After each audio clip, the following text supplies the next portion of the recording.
नमस्कार, SBT news में आपका स्वागत है। पेश है 22 फरवरी गुरुवार सुबह 11:15 बजे राजस्थान की बड़ी खबरें। कांग्रेस ने बुधवार 21 फरवरी को इनकम टैक्स डिपार्टमेंट पर पार्टी के बैंक खातों से 65 करोड़ रुपए निकालने का आरोप लगाया है। पार्टी पर 115 करोड़ रुपए का टैक्स बकाया था। कांग्रेस ने कहा कि टैक्स रिटर्न का मामला इनकम टैक्स अपीलेट ट्रिब्यूनल में लंबित है। आईटी डिपार्टमेंट ने गैर लोकतांत्रिक तरीके से मंगलवार 20 फरवरी को पैसे निकाले हैं। कांग्रेस ने इसको लेकर आईटी अपीलेट ट्रिब्यूनल में शिकायत की है। कांग्रेस ने मामले का निपटारा होने तक मामले में कोई कार्यवाही न करने की अपील की है। भारत और यूनान ने आपसी संबंधों को आधुनिक स्वरूप देने के लिए मिलकर कई नई पहल करने और क्षेत्रीय व वैश्विक मुद्दों पर सहयोग के विस्तार का निश्चय किया है। दोनों देश परस्पर व्यापार को 2030 तक 2 गुना करने की दिशा में अग्रसर हैं। दोनों देशों के नागरिकों को एक दूसरे के यहां आने जाने में आसानी के लिए चल रही बातचीत को जल्द से जल्द संपन्न करना चाहते हैं। ये जानकारी प्रधानमंत्री नरेंद्र मोदी ने भारत यात्रा पर आए यूनान के प्रधानमंत्री मित्सोताकिस के साथ बातचीत के बाद संयुक्त संवाददाता सम्मेलन में अपने वक्तव्य में कही। राजस्थान लोक सेवा आयोग की ओर से सांख्यिकी अधिकारी पद के लिए अजमेर एवं जयपुर जिला मुख्यालयों के 71 परीक्षा केंद्रों पर परीक्षा आयोजित की जाएगी। इसके लिए अभ्यर्थियों के प्रवेश पत्र 22 फरवरी तक आयोग वेबसाइट पर अपलोड कर दिए जाएंगे। आयोग सचिव रामनिवास मेहता ने बताया कि सांख्यिकी अधिकारी प्रतियोगी परीक्षा 2023 का आयोजन 25 फरवरी को अजमेर जिला मुख्यालय के 30 एवं जयपुर जिला मुख्यालय के 41 परीक्षा केंद्रों पर सुबह 11 से दोपहर 1:30 बजे तक किया जाएगा। राजस्थान के अलवर जिले के किशनगढ़ बास गौकशी मामले में पटवारी और कानूनगों को एपीओ किया गया है। वहीं इस मामले की जांच एडीएम से करवाई जा रही है। इसके पहले पुलिस विभाग की ओर से किशनगढ़ बास के पूरे थाने को लाइन हाजिर किया जा चुका है। इसके अलावा एक एएन को भी एपीओ किया जा चुका है।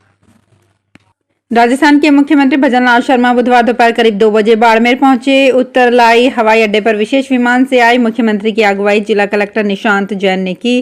केंद्रीय कृषि राज्य मंत्री कैलाश चौधरी व उद्योग राज्य मंत्री के बिश्नोई के साथ थे। सीएम भजनलाल शर्मा ने कहा, भाजपा ने चुनाव में 2 वादे किए थे, धारा 370 हटाएंगे और राम मंदिर बनाएंगे। विरोधी पार्टी ने दोनों ही वादों को बीजेपी का जुमला बताया था, लेकिन हमने दोनों ही वादे पूरे किए। उपराष्ट्रपति सचिवालय ने बुधवार को यहां बताया कि नालंदा विश्वविद्यालय के विद्यार्थियों का एक प्रतिनिधिमंडल ने संसद भवन परिसर में धनखड़ से मिला। यह प्रतिनिधिमंडल उपराष्ट्रपति के निमंत्रण पर आया था। उपराष्ट्रपति ने बातचीत में विद्यार्थियों से शांति, प्रगति और सतत विकास का ट्रस्टी बनने का आग्रह किया। उन्होंने भारतीय सभ्यतागत लोकाचार के शाश्वत योगदान पर भी प्रकाश डाला। राजस्थान खाद्य एवं नागरिक आपूर्ति विभाग से बड़ी खबर है। आपको बता दें कि इस समय प्रदेश में ताबड़तोड़ तबादले हो रहे हैं। प्रदेश में नई सरकार बनने के बाद से सभी विभागों में बड़े पैमाने पर बदलाव किया जा रहा है। इसी क्रम में खाद्य एवं नागरिक आपूर्ति विभाग में तबादले किए गए हैं। डीएसओ, प्रवर्तन अधिकारी, प्रवर्तन निरीक्षक के तबादले किए गए हैं। 5 जिला रसद अधिकारियों, 11 प्रवर्तन अधिकारियों के तबादले भी किए गए हैं। कांग्रेस नेता उदित राज ने कहा है कि ईवीएम से मतदान के खिलाफ जंतर मंतर पर गुरुवार को आयोजित होने वाली जनसभा की अनुमति को सरकार ने रद्द करके जनता की आवाज दबाने का काम किया है और उसका ये कदम लोकतंत्र विरोधी है। ईवीएम हटाओ मोर्चा के प्रमुख उदित राज ने बुधवार को यहां प्रेस क्लब में संवाददाता सम्मेलन में कहा कि ईवीएम हटाओ मोर्चा गैर सरकारी संगठन इंडिया गठबंधन, सामाजिक गठबंधन, बुद्धिजीवियों और देश के अन्य नागरिकों के मंच की ओर से 22 फरवरी को यहां जंतर मंतर पर सभा का आयोजन का कार्यक्रम था, लेकिन पुलिस ने अचानक सभा की अनुमति को ये कहकर रद्द कर दिया कि 12 मार्च तक जंतर मंतर पर धरना प्रदर्शन पर रोक लगा दी गई है। राजस्थान यूडीएच विभाग के प्रमुख शासन सचिव टी रविकांत बुधवार को अपने 1 दिवसीय दौरे पर भरतपुर पहुंचे, जहां उन्होंने भरतपुर शहर में यूडीएच विभाग के विभिन्न प्रोजेक्ट, शहर के ड्रेनेज और सीवरेज प्रोजेक्ट का भी निरीक्षण किया। सीकर में निजी अस्पतालों की तर्ज पर पिपराली सीएससी में ओपीडी व वार्ड में रोजाना अलग अलग रंग की बेडशीट बिछाई जाएगी। सीएससी प्रबंधन को 7 दिन में बेडशीट खरीदनी होगी। ये फरमान सीएमएचओ डॉक्टर निर्मल सिंह ने पिपराली बीसीएमओ कार्यालय और पिपराली सीएससी के निरीक्षण के दौरान दिए। करौली में पर्यटन की विपुल संभावनाओं को अपने आंचल में समेटे करौली में इको टूरिज्म के तहत लवकुश वाटिका विकसित की गई है। इस लवकुश वाटिका के जरिए आमजन प्रकृति से रूबरू हो सकेंगे। साथ ही लोगों को जिला मुख्यालय पर घूमने फिरने और बच्चों को मनोरंजन के साधन उपलब्ध होंगे। वन विभाग की ओर से यहां मंडरायल मार्ग पर रणगमा तालाब के समीप लवकुश वाटिका तैयार की गई है। राजस्थान के उद्योग एवं वाणिज्य सूचना प्रौद्योगिकी मंत्री कर्नल राज्यवर्धन सिंह राठौड़ देर रात को कोटा पहुंचे। सर्किट हाउस में उन्होंने मीडिया से बातचीत के दौरान अधिकारियों को यहां के इंडस्ट्री और आईटी से जुड़े लोगों से चर्चा के निर्देश दिए। उन्होंने कहा कि मैं भी कोटा वापस लौटकर उद्योगों से जुड़े लोगों से मिलकर चर्चा करूंगा। उनकी समस्याओं को जाना जाएगा। जो बातें निकलकर सामने आएगी उनका समाधान करेंगे।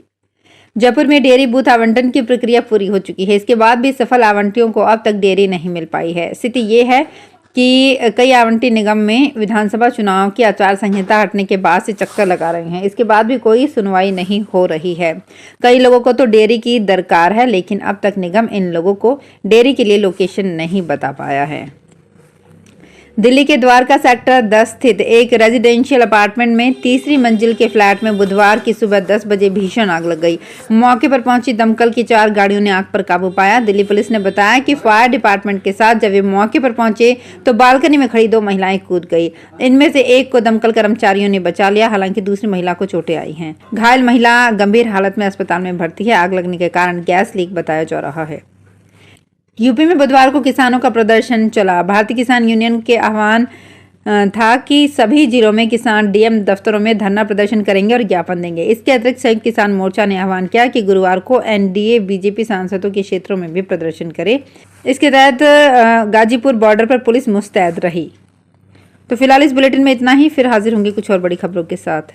अगर आप भी अपने आसपास की छोटी बड़ी और महत्वपूर्ण खबरों से अपडेट रहना चाहते हैं तो सब्सक्राइब कीजिए हमारे चैनल एसपीटी न्यूज को और प्रेस कीजिए बेल आइकन पर।